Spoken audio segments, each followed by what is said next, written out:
गीता के 121 अनमोल वचन। परिवर्तन संसार का नियम है। समय के साथ संसार में हर चीज परिवर्तन के नियम का पालन करती है। सत्य कभी दावा नहीं करता कि मैं सत्य हूँ, लेकिन झूठ हमेशा दावा करता है कि सिर्फ मैं ही सत्य हूँ। नर्क के 3 द्वार हैं, वासना, क्रोध और लालच। किसी का अच्छा ना कर सको तो बुरा भी मत करना, क्योंकि दुनिया कमजोर है, लेकिन दुनिया बनाने वाला नहीं। सदैव संदेह करने वाले व्यक्ति के लिए प्रसन्नता ना इस लोक में है ना ही कहीं। जो चीजें हमारे दायरे से बाहर हो, उसमें समय गंवाना मूर्खता ही होगी। न तो यह शरीर तुम्हारा है और न ही तुम इस शरीर के मालिक हो। यह शरीर 5 तत्वों से बना है, आग, जल, वायु, पृथ्वी और आकाश। एक दिन यह शरीर इन्हीं 5 तत्वों में विलीन हो जाएगा। जिंदगी में हम कितने सही हैं और कितने गलत हैं, यह केवल 2 लोग जानते हैं।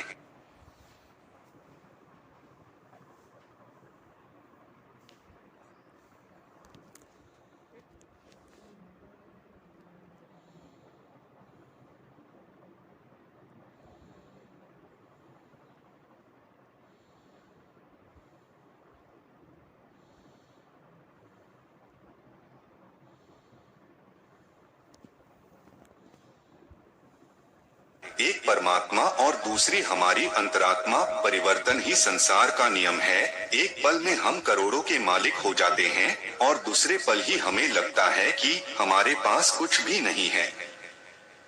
क्रोध से भ्रम पैदा होता है, भ्रम से बुद्धि व्यग्र होती है। जब बुद्धि व्यग्र होती है तब तर्क नष्ट हो जाता है।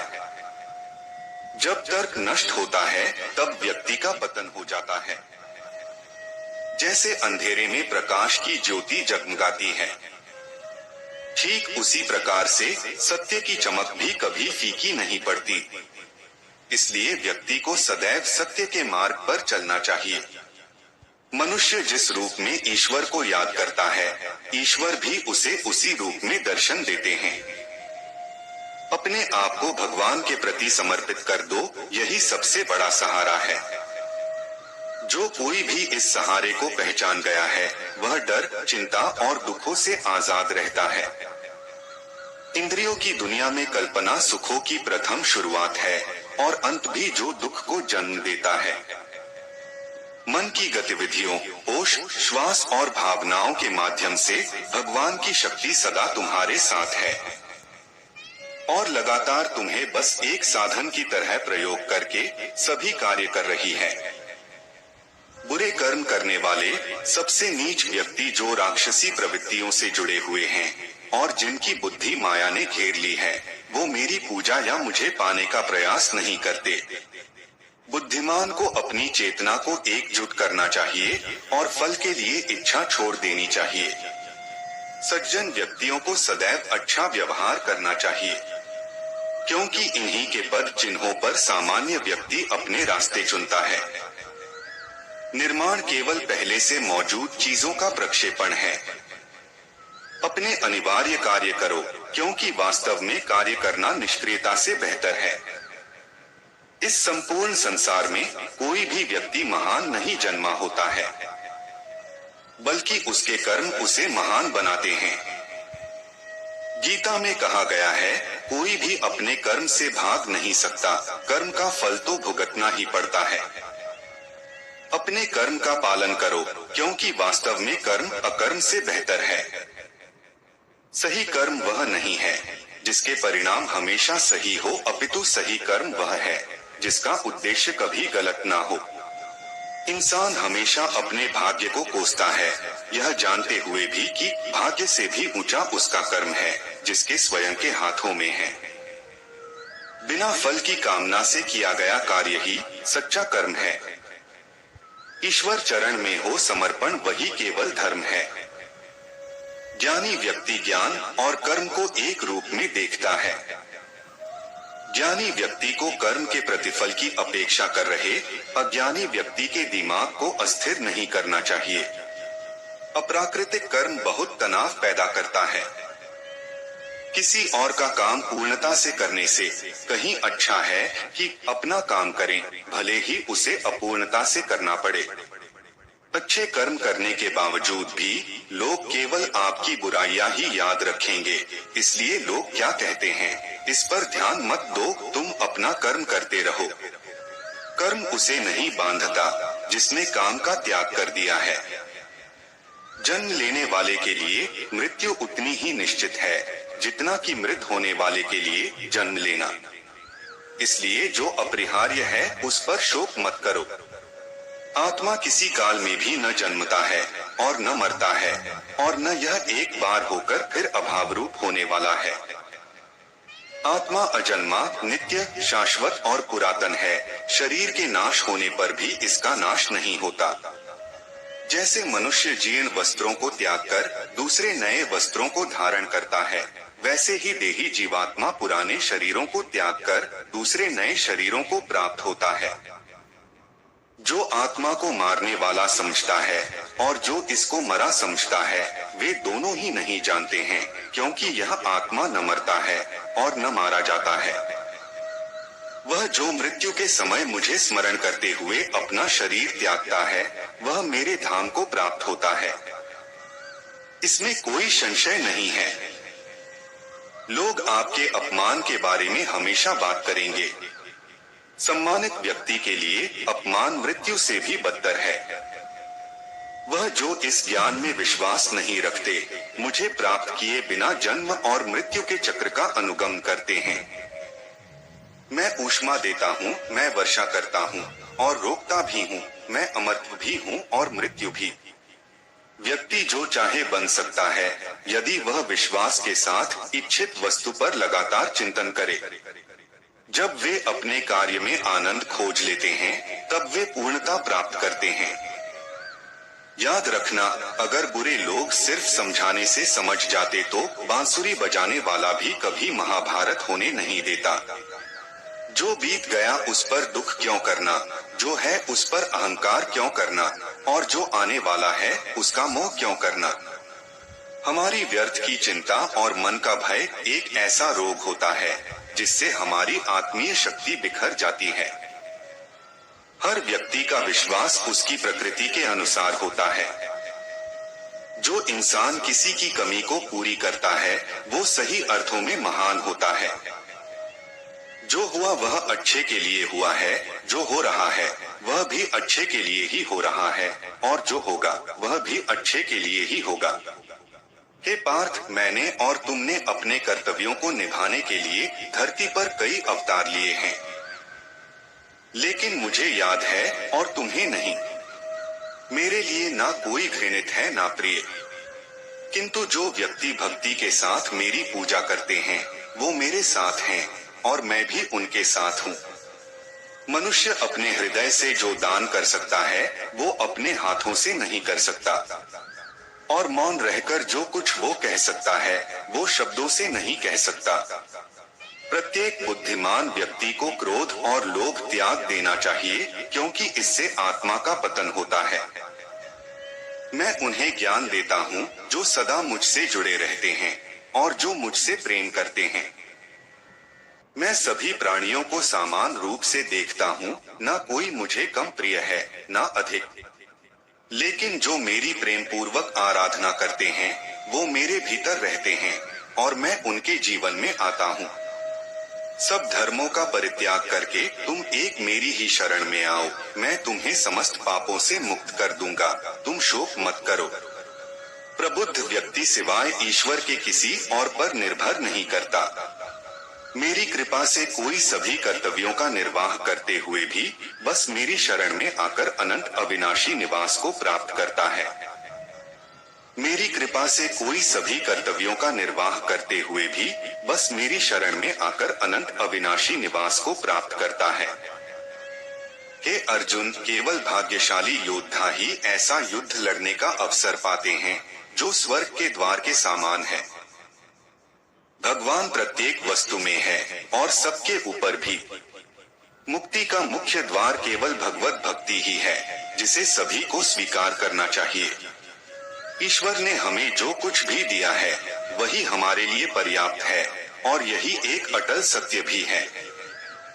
संयम, सदाचार, स्नेह एवं सेवा ये गुण सत्संग के बिना नहीं आते। बुद्धिमान व्यक्ति कामुक सुख में आनंद नहीं लेता। वह व्यक्ति जो सभी इच्छाएं त्याग देता है और मैं और मेरा की लालसा और भावनाओं से मुक्त हो जाता है, उसे अपार शांति की प्राप्ति होती है। जो व्यक्ति आध्यात्मिक जागरूकता के शिखर तक पहुंच चुके हैं, उनका मार्ग है निस्वार्थ कर्म। जो भगवान के साथ संयोजित हो चुके हैं, उनका मार्ग है स्थिरता और शांति। जो मन को नियंत्रित नहीं करते, उनके लिए वह शत्रु के समान कार्य करता है। मन अवश्य ही चंचल होता है, लेकिन उसे अभ्यास और वैराग्य के माध्यम से वश में लाया जा सकता है। जो लोग परमात्मा को पाना चाहते हैं, वह ब्रह्मचर्य का पालन करते हैं। जो कार्य में निष्क्रियता और निष्क्रियता में कार्य देखता है, वह एक बुद्धिमान व्यक्ति है। मैं धरती की मधुर सुगंध हूँ। मैं अग्नि की ऊष्मा हूँ। सभी जीवित प्राणियों का जीवन और सन्यासियों का आत्मसंयम हूँ। तुम उसके लिए शोक करते हो जो शोक करने के योग्य नहीं है, और फिर भी ज्ञान की बातें करते हो। बुद्धिमान व्यक्ति ना जीवित और ना ही मृत व्यक्ति के लिए शोक करते हैं। कभी ऐसा समय नहीं था जब मैं, तुम या ये राजा महाराजा अस्तित्व में नहीं थे। ना ही भविष्य में कभी ऐसा होगा हमारा अस्तित्व समाप्त हो जाए। हे अर्जुन, हम दोनों ने कई जन्म लिए हैं। मुझे याद है, लेकिन तुम्हें नहीं। हे अर्जुन, वह जो वास्तविकता में मेरे उत्कृष्ट जन्म और गतिविधियों को समझता है, वह शरीर त्यागने के बाद पुनः जन्म नहीं लेता और मेरे धाम को प्राप्त होता है। अपने परम भक्तों, जो हमेशा मेरा स्मरण या एक चित्त मन से मेरा पूजन करते हैं, मैं व्यक्तिगत रूप से उनके कल्याण का उत्तरदायित्व लेता हूँ। कर्म योग वास्तव में एक परम रहस्य है। जो मनुष्य अपने मन को नियंत्रित नहीं कर पाता, उसका मन उसके लिए शत्रु के समान कार्य करता है। आत्मज्ञान की तलवार से काटकर अपने हृदय से अज्ञान के संदेह को अलग कर दो। अनुशासित रहो, उठो, माफ करना और शांत रहना सीखिए। ऐसी ताकत बन जाओगे कि पहाड़ भी रास्ता देंगे। ईश्वर की शक्ति मनुष्य के होश, भावनाएं और मन की गतिविधियों के माध्यम से सदा उसके साथ रहती हैं। बुद्धिमान व्यक्ति को समाज कल्याण के लिए बिना आसक्ति के काम करना चाहिए। आपके सार्वलौकिक रूप का मुझे न प्रारंभ, न मध्य, न अंत दिखाई दे रहा है। मैं अपने कर्मों से बंधा हुआ नहीं हूँ, क्योंकि मुझे मेरे द्वारा किए गए कर्मों के प्रतिफल की कोई इच्छा नहीं है। यद्यपि मैं इस तंत्र का रचयिता हूँ, लेकिन सभी को यह ज्ञात होना चाहिए कि मैं कुछ नहीं करता और मैं अनंत हूँ। जब वे अपने कार्य में आनंद खोज लेते हैं, तब वे पूर्णता प्राप्त करते हैं। जब तक शरीर है, तब तक कमजोरियां तो रहेगी ही, इसलिए कमजोरियों की चिंता छोड़ो और जो सही कर्म है उस पर अपना ध्यान लगा। जब इंसान की जरूरत बदल जाती है, तब इंसान के बात करने का तरीका बदल जाता है। ईश्वर से किए गए प्रार्थना से इंसान की परिस्थिति या तकदीर बदले या ना बदले, पर उस प्रार्थना से इंसान के चरित्र में जरूर बदलाव आता है। वह जो सभी इच्छाएं त्याग देता है और मैं और मेरा की लालसा और भावना से मुक्त हो जाता है, उसे शांति प्राप्त होती है। इंसान को जीवन में अपने इच्छाओं के अनुरूप जीने के लिए जुनून की आवश्यकता होती है, वरना हर इंसान की परिस्थितियां तो हमेशा विपरीत ही होती है। इस जीवन में ना कुछ खोता है, ना व्यर्थ होता है। जीवन न तो भविष्य में है, न अतीत में है, जीवन तो बस इस पल में है। जो इस लोक में अपने काम की सफलता की कामना रखते हैं, वे देवताओं का पूजन करें। जिस मनुष्य के अंदर ज्ञान की कमी और ईश्वर में श्रद्धा नहीं होती, वो मनुष्य जीवन में कभी भी आनंद और सफलता को प्राप्त नहीं कर पाता। इस संसार में हम खाली हाथ आए थे और खाली हाथ ही जाएंगे। जो आज हमारा है, वह कल किसी और का क्या होगा। इसलिए हम अपने जीवन में जो भी करते हैं, उसे पूरी श्रद्धा के साथ अपने इष्ट देव को अर्पण कर देना चाहिए। हे अर्जुन, तुम्हारा क्या गया जो तुम रोते हो? तुम क्या लाए थे जो तुमने खो दिया? तुमने क्या पैदा किया था जो नष्ट हो गया? तुमने जो लिया यहीं से लिया, जो दिया यहीं पर दिया। जो आज तुम्हारा है कल किसी और का होगा, क्योंकि परिवर्तन ही संसार का नियम है। जो कोई भी जिस किसी भी देवता की पूजा विश्वास के साथ करने की इच्छा रखता है, मैं उसका विश्वास उसी देवता में दृढ़ कर देता हूँ। हे अर्जुन, मैं भूत, वर्तमान और भविष्य के सभी प्राणियों को जानता हूँ, किंतु वास्तविकता में कोई मुझे नहीं जानता। स्वर्ग प्राप्त करने और वहाँ कई वर्षों तक वास करने के पश्चात एक असफल योगी का पुण्य एक पवित्र और समृद्ध कुटुंब में जन्म होता है। ज्यादा खुश होने पर और ज्यादा दुखी होने पर निर्णय नहीं लेना चाहिए, क्योंकि यह दोनों परिस्थितियां आपको सही निर्णय नहीं लेने देती हैं। मनुष्य को जीवन की चुनौतियों से भागना नहीं चाहिए और न ही भाग्य और ईश्वर की इच्छा जैसे बहानों का प्रयोग करना चाहिए। उससे मत डरो जो वास्तविक नहीं है, ना कभी था ना कभी होगा। जो वास्तविक है वो हमेशा था और उसे कभी नष्ट नहीं किया जा सकता। जो व्यवहार आपको दूसरों से पसंद ना हो, ऐसा व्यवहार आप दूसरों के साथ भी ना करें। केवल मन ही किसी का मित्र और शत्रु होता है। जिस मनुष्य के पास सब्र की ताकत है, उस मनुष्य की ताकत का कोई मुकाबला नहीं कर सकता। मैं सभी प्राणियों के हृदय में विद्यमान हूँ। मेरा, तेरा, छोटा बड़ा, अपना पराया मन से मिटा दो, फिर सब तुम्हारा है और तुम सबके हो। किसी भी व्यक्ति को ना तो समय से पहले और ना ही भाग्य से अधिक कुछ मिलता है, लेकिन उसे सदैव पाने के लिए प्रयत्नशील रहना चाहिए। इतिहास कहता है कि कल सुख था, विज्ञान कहता है कि कल सुख होगा, लेकिन धर्म कहता है अगर मन सच्चा और दिल अच्छा हो तो हर रोज सुख होगा। मनुष्य को परिणाम की चिंता किए बिना लोभ, लालच और निस्वार्थ और निष्पक्ष होकर अपने कर्तव्यों का पालन करना चाहिए। मानव कल्याण ही भगवत गीता का प्रमुख उद्देश्य है, इसलिए मनुष्य को अपने कर्तव्यों का पालन करते समय मानव कल्याण को प्राथमिकता देना चाहिए। लोग आपके अपमान के बारे में हमेशा बात करेंगे। सम्मानित व्यक्ति के लिए अपमान मृत्यु से भी बदतर है। ऐसा कुछ भी नहीं, चेतन या अचेतन, जो मेरे बिना अस्तित्व में रह सकता हो।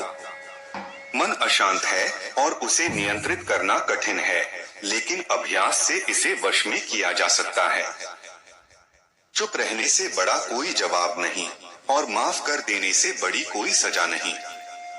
मनुष्य अपने विश्वास से निर्मित होता है। जैसा वो विश्वास करता है वैसा वो बन जाता है। प्रबुद्ध व्यक्ति के लिए गंदगी का ढेर, पत्थर और सोना सभी समान हैं। जब जब इस धरती पर पाप, अहंकार और अधर्म बढ़ेगा तो उसका विनाश कर पुण्य धर्म की स्थापना करने हेतु में अवश्य अवतार लेता रहूंगा। जिस प्रकार से प्राकृतिक मौसम में बदलाव आता है, ठीक उसी प्रकार से जीवन में भी सुख दुख आता रहता है। वह कभी स्थायी नहीं रहते हैं। मनुष्य इस पृथ्वी पर ज्ञान प्राप्त करने के लिए ही आया है। जो ज्ञान प्राप्त नहीं कर रहा है वह मृत के समान है।